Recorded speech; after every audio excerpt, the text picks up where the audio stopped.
ಐತೆ ನಮ್ಮ ಲಕ್ಷ್ಯ ಇಲ್ಲ. ದೇವರಂತ ಹೇಳಿದ ಮತ್ತೆ ದೇವರ ಕಡೆ ಆ ಕಡೆ ತಕ್ಕ ಮಕ್ಕ ನೋಡು, ಅತ್ತ ಇತ್ತ ಮಾತಾಡೋದು. ಮನಸ್ಸಿನ ತುಂಬ ಇಟ್ಟುಕೊಂಡು ನಾವು ಮನಸ್ಸಿನ ಗುಲಾಮರಾಗಿವಿ. ಅದಕ್ಕೆ ಸದ್ಗುರುನಾಥ ಹೇಳ್ತಾನೆ, ಮನಸ್ಸು ನಿಂದ, ನೀ ಮಾಲಕ, ನೀ ಹೇಳ್ದಂಗೆ ಕೇಳ್ಬೇಕ. ಹಂಗೆ ಕೇಳ್ದಂಗೆ ಕೇಳ್ಬೇಕಂತ ತಿಳ್ಕೊಂಡು ಮನಸ್ಸನ್ನ ಹತೋಟಿಯೊಳಗೆ ತಳ್ಕೊಳ್ಳೋ ಸಲುವಾಗಿ if you control your mind you can control whole world. ಮನಸ್ಸು ಗೆದ್ರ ಜಗತ್ತನ್ನ ಗೆದ್ಲಿಕ್ಕೆ ಬರ್ತೈತೆ ಅಂತ ಉಮರ ಖಯಾಮ್ ಅಂತ ನಾವು ಹಿಂದ ಮುಸಲ್ಮಾನರು. ನಾವು ಅವರ ಅಪ್ಪ ನಾಟಿ ವೈದ್ಯ, ಬಹಳ ಶ್ರೇಷ್ಠ ವೈದ್ಯ, ಆ ಭಾಗದೊಳಗನ ಪ್ರಸಿದ್ಧ ಆಗಿದ್ದ. ಅಕಸ್ಮಾತ್ ಅವಾಗೆಲ್ಲ ದುರ್ಗೋನ್ ಬ್ಯಾನಿ, ಶೆಟಗೋನ್ ಬ್ಯಾನಿ ಅವು ಇವು ಬರ್ತಿದ್ದು. ಹಂಗೇನಪ್ಪಾ ಅಂದ್ರ ಚಪ್ರಿ ಬ್ಯಾನಿ ಅಂತ ತಿಳ್ಕೊಂಡು ಬಂದ್ಬಿಟ್ಟು ಅವಾಗ ಅನೇಕ ಜನ ಸತ್ತರ. ಆ ಬ್ಯಾನಿಯೊಳಗ ಅವ್ರ ಅಪ್ಪ ತೀರ್ಕೊಂಡ.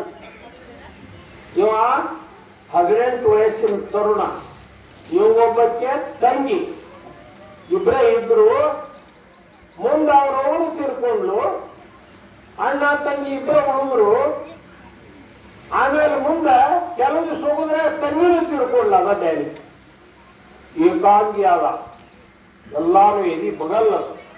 ನಾ ಯಾಕಿರ್ಬೇಕು, ನಾ ಸಾಯ್ಬೇಕಂತ ತಿಳ್ಕೊಂಡು ಅವಾಗ ದೊಡ್ಡ ರಾಜರ ಕೋಟೆ ವಿಚಾರ ಮಾಡಿದವ. ಪಾಟಿ ಮೇಲಿಂದ ಕೋಟೆ ಸುತ್ತು ದೊಡ್ಡ ಹಾಳು ಇರ್ತದ, ಅದ್ರಾಗ ಜಿಗಿದು ಪ್ರಾಣ ಬಿಡ್ಬೇಕಂತ ತಿಳ್ಕೊಂಡು 3 ಸಂಜೆ ಹೋಗಿ ಕುಂತಾವ ಪಾಟಿ ಮೇಲೆ.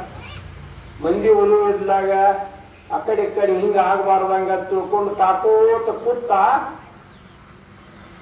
ಸರಿಯಾಗಿ 8-9 ಗಂಟೆ ಸುಮಾರ ಮಸೀದಿಯೊಳಗೆ ನಮಾಜ್ ಅಂದಿತ್ತು.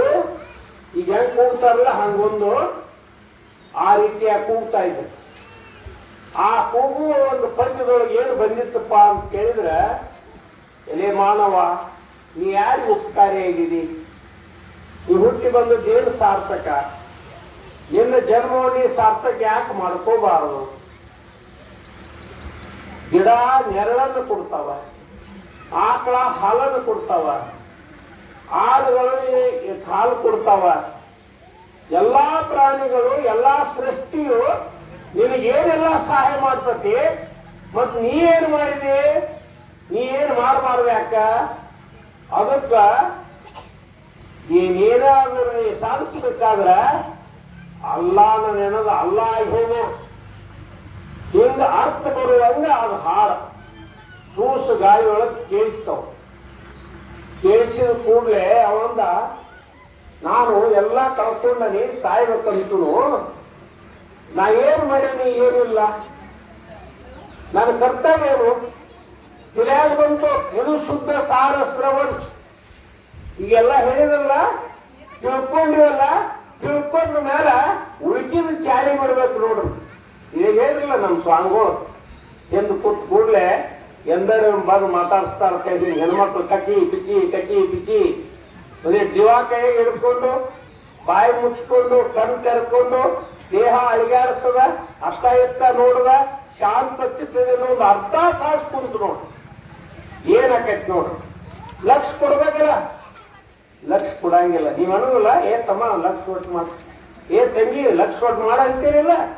ಲಕ್ಷ ಕೊಟ್ಟು ಮಾಡಿದ್ದು ಸರಿ, ಮತ್ತೆ ಇಲ್ಲಿ ಸಪ್ತಾಹ ಬಂದ ಲಕ್ಷ ಕೊಟ್ಟು ಸಪ್ತಾಹ ಮಾಡ್ಲಿಲ್ಲ ಅಂದ್ರ ನಮ್ಮಂತ ದರಿದ್ರಗೇಡಿಗಳು ಈ ಜಗತ್ತಿನ ಹುಟ್ಟಿ ಸಾರ್ಥಕನು ಅಲ್ಲ. ಅದಕ್ಕ ಅವ ಅಂದ, ನಾನೇನಾದರೂ ಸಾಧಿಸಬೇಕು. ಅವ್ರೇನಂದ್ರು, ಅಲ್ಲಾ ನೆನದ ಅಲ್ಲಾ ಹೋಗು ಅಂತ. ನಾವು ಅಲ್ಲಾ ನೆನದ್ರ ದೇಶಿ ನಾಮ ಗೇಸಿ ತೆಚ್ಚಿತ್ತು ಹೋಸಿ, ಯಾವುದರ ಸ್ಮರಣೆ ನೀವು ಮಾಡ್ತಿ ಅದನ್ನೇ ಆಗ್ತಿ ಅಂತ ಹೇಳಿಲ್ಲ. ಜೈಸಾ ಬಾ ಕೈಸಾ ದೇವ್. ಹಂಗ ಅಲ್ಲಾ ನೆನದ್ರ ಅಲ್ಲ ಆಕತೆ. ಹಾ